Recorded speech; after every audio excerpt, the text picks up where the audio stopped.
I suppose there's a good thing about getting the frames out intact. So I guess the question is, do we adjust the blocks according to the curvature of the old frame? I mean, there's not much adjustment to do. They're all pretty good, but some could use to be adjusted. Like if you look here, that lines up like that. You put that there, it's too open, so this one can come back. So I am going to see, because I noticed a little bit of springiness, I'm going to see how this fits in that frame bay and if there's any springiness to account for. Because if this drops right in, it's different than the templated mold that I have. And if it's the case that that fits perfectly, I'm going to template off of the existing original frame and try my damnedest going forward to preserve the original frames for templating purposes. So I'm going to go up on the deck and I'm going to attempt to put this back in to see how it fits. What's up? Just investigating. Soon enough, you get to man the backing iron again. Yay! How'd you like that? It was an experience. The feeling in the end. It's a thing, isn't it? It's worth it in the end. Hell yeah. Alright, I'm going to climb up here. I can't climb up here. The ladder's on the other side. I'm going to climb up the other side and retest this. Alright. Alright.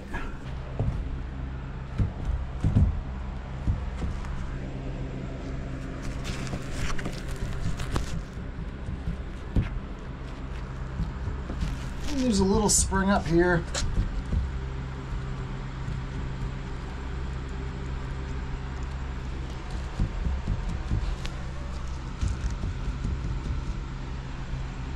I'm gonna get that template, and I want to check the template next to this.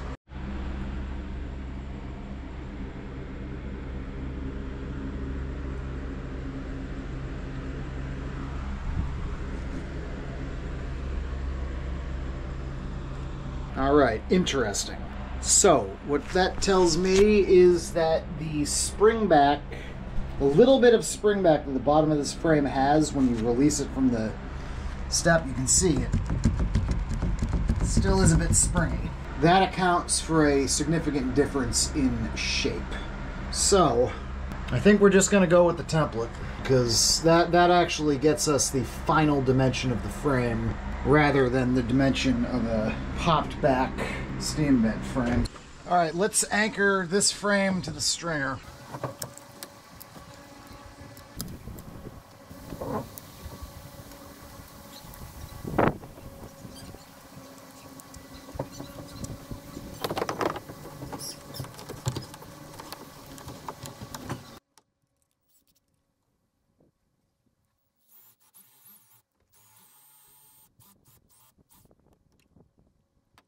We're gonna have to do these one at a time. Clamps in the way. Get our long ass 5/16 drill bit.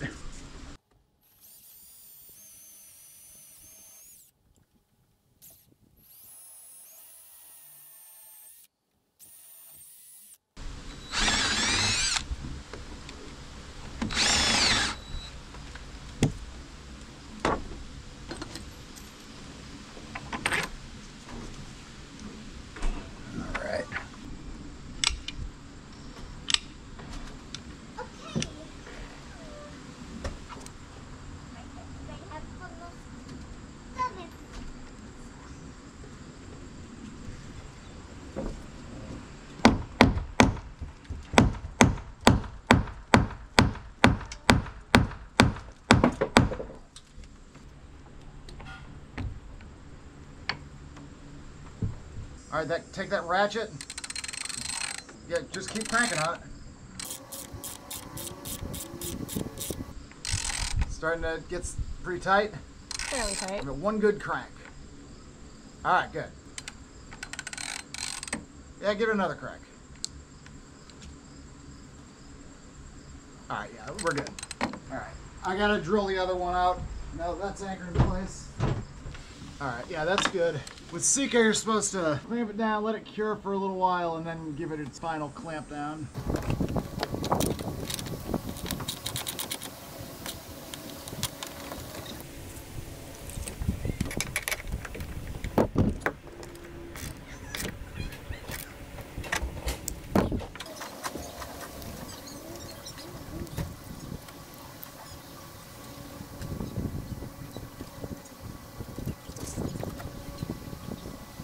All right.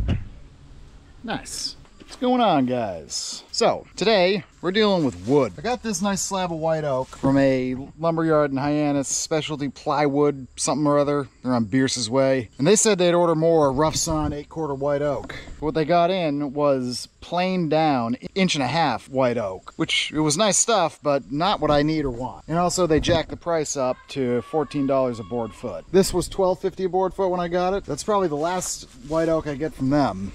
If I want $10.50 a board foot, gotta go to Western Connecticut, talk to Duke at New England Naval Timbers. I don't have a truck yet, so it's not really tenable. And also, well, we have plenty of black locusts and white oaks around here. So, a while back, I got a 24-inch bar and chain for my Husqvarna 460, as well as this Alaska Chainsaw Mill milling attachment. This is an off-brand one. This is from Amazon. I think I only paid like 20 bucks for this thing. So we're gonna test it out today. And what we're gonna be testing it out on is this log of Atlantic White Cedar that I found. And that's what I believe our planking's made out of. I'm gonna mill this down into 1.5 inch planks. But first, I gotta get all these branches off and get it kind of flushed down so that thing can have a level track to ride on. And then I'll have to adjust that and everything. So yeah, let's see what happens. All right.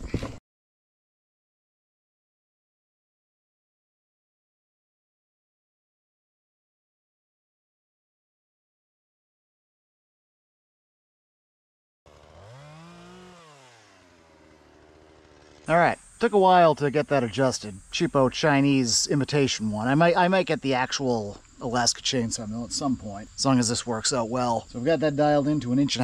Got probably the straightest face on this board. Let's see what happens.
Alright, so got a couple usable planks out of that. The good news is, proof of concept, it does work, but I'm gonna have to set up some sort of milling bed to use this properly because this is no. Alright, let's mill up some cedar, shall we?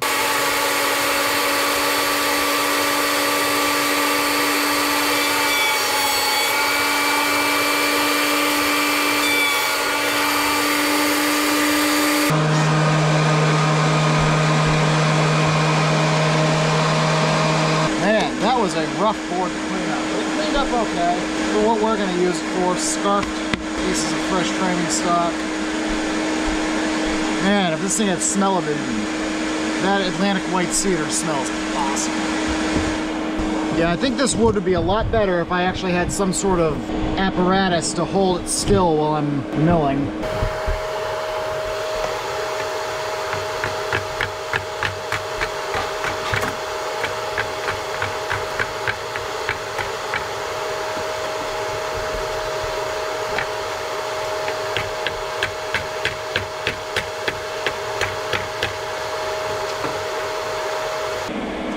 Dimension on the end there down a bit. All right, I'm gonna run through the planer with this and I'll catch you when I'm done. All right, got two halfway decent Atlantic White Cedar boards. And I've got these two end pieces. I think I might, this one's fairly thick, so I might try to utilize this for the lozenges. Yeah, fairly midsection on this. We do have a bit of enough thickness to get some lozenges out of the center. It's not really gonna be useful for much else. This one, I don't know. But anyway, my first foray into milling lumber myself, not too bad. I gotta set up a some sort of apparatus to do it where it's not gonna skid around. It might just be as simple as like a built-up 2x4 frame. I can get some log PVs to roll logs and wedges and blocks and stuff, and get some dogs to hold them down on the table. But yeah, for now, I think it's getting to be just about dinner time. It's Saturday of Labor Day weekend, so I have 2 more days off. Hopefully the weather stays. Anyway, later. What's up, guys? All right. So it's Wednesday, September 4th, and I've been a busy son of a person. I'll just show you. So you might remember, against this wall right here was an oil tank for that defunct heating system over there. And now we have reorganized the shop. The workbenches used to be over here. So now this is wood storage for boat lumber. So we can store pre-sawn stuff right here. We can also store rough cut slabs right here. Keep them down in the basement with the dehumidifier running so they stay nice and dry and stable. And I set it up with the longest length available. So I've got the table saw, which collapses down and can be stowed away for ripping stuff. I've got my outfeed rollers that I can set up on either side of it. And then I've also got the thickness planer here. Got about 8 foot from this wall to the mouth of the thickness planer. And then we can put an outfeed roller on the back here to catch pieces coming out of it. So I've set this whole shop up as a boat carpentry shop. This was a lot of work. I've got a whole bunch of hardware and stuff in these acro bins. I've got on order wall racks for those bins. There's gonna go all over this wall here, and then we're gonna be rearranging all this other junk too. Got a lot of reclaimed wood from the old phone booth over here. We got all our spars, so we're gonna have to build racking for all of this stuff. That rack there is gonna be just white oak and black locust structural boat lumber for now. Yeah, we're gonna be busy down here. We're gonna need to be milling a lot of lumber. So the only lumber milling I want to do outside is the chainsaw milling of the logs. After that, it's gonna get brought in here. First order of business, we're gonna figure out exactly how we want to cut this nice white oak slab. Probably gonna cut a 1/2 inch off here. Yeah, there's some sapwood, but the primary problem with sapwood in boats is that it's absorbent. But this is gonna be strips of laminates, which are gonna be impregnated with epoxy. I'm not worried about it. But as I said, we will be ripping off a good 1/2 inch of this, so a lot of this is gonna be going away. We're gonna be cutting it off at about 94 inches down here, and then this is kind of curvy grain down here, so that's gonna be good for things like knees. So we have one knot here, but the entirety of that knot is within 3 inches of this edge, and we're going to be cutting off about 3 inches from this edge because we have these live edge inclusions on either end of the board. Anyway, I will catch you guys next time. So we got the slab of oak right here, so we're gonna rip off the end of it that I don't want to mill into planking stock.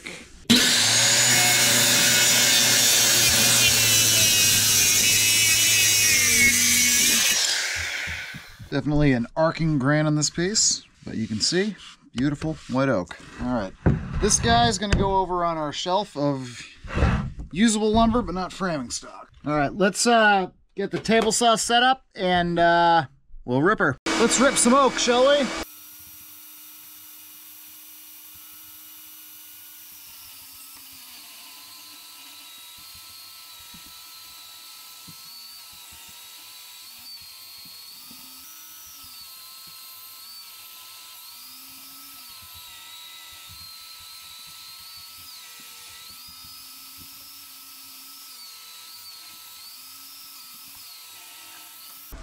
Alright guys, so before I go and set it to 1 3/4 inches, we got to decide what we want our grain orientation to look like for the slats.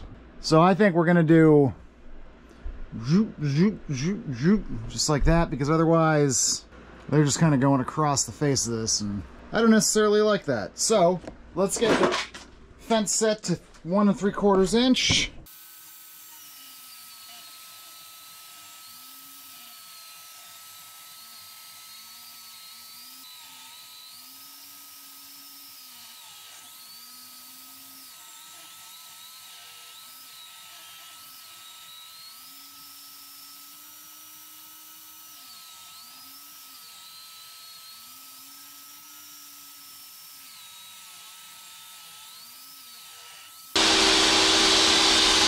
perfect, but it'll do.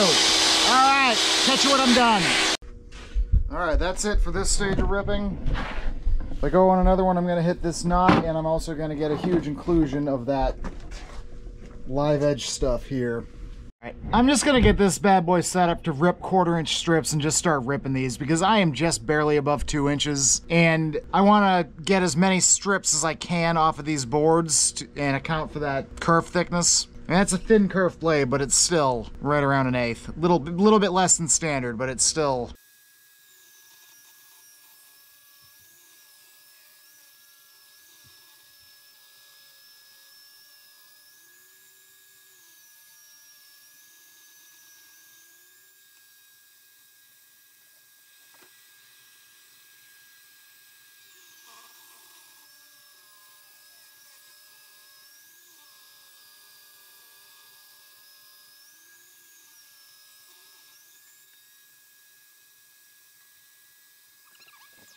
You can see the cross section of the grain, how it kind of goes like this and then comes back around.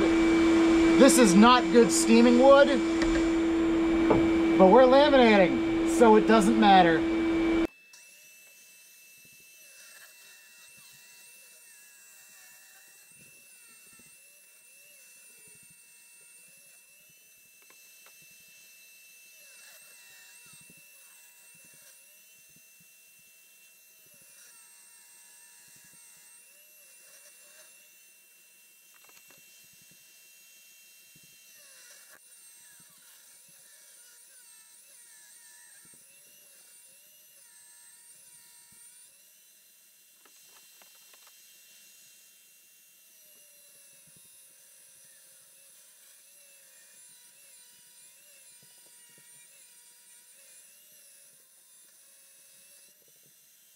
Well, look at that. Another nice strip with that offcut. If I had planed it down beforehand, I wouldn't have been able to get this strip. All right, I think you guys get the idea. Catch you when I'm done. All right, so I have 17 usable slats. Some of them are like the first cuts. They have stuff like this on them. But for inboard strips, I think they should be fine.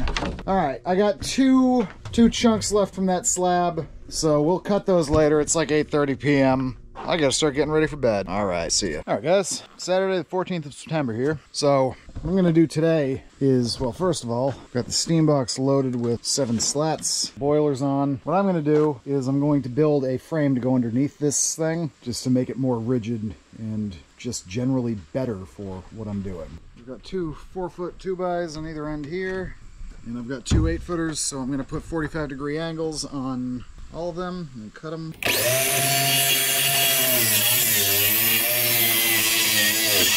All right, I'm stupid apparently. That's the right angle, that's the right angle, that's the wrong angle, that's the wrong angle. What the hell? Dumbass, now I gotta go buy more 2x4s. But it's Saturday and the local lumberyard is closed. Whoop-de freaking do. Anyway, we can do what we're doing without that. I went ahead and I cut up some pine blocks and used them as spacers here so I can actually stand up the laminates. That way they'll actually steam evenly. Rushing around, being stupid. Wonderful. All right, so I think what I'm gonna do here is just cut this off on just a 90 right here, and then I'll just screw in like there. I lose that corner, but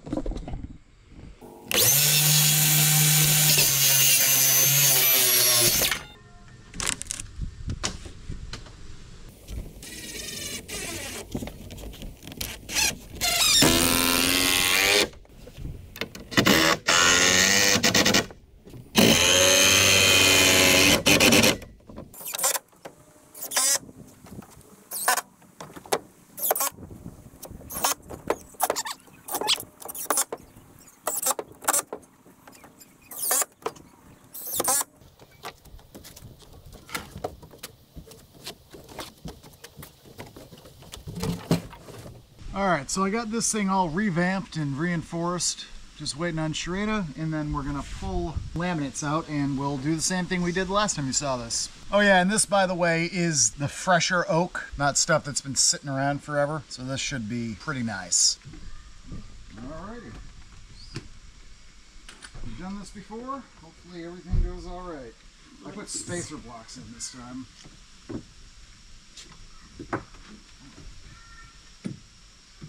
We had staggered putting the clamps on last time to try to make sure that we get it clamped before it hardens, right?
All right, cool.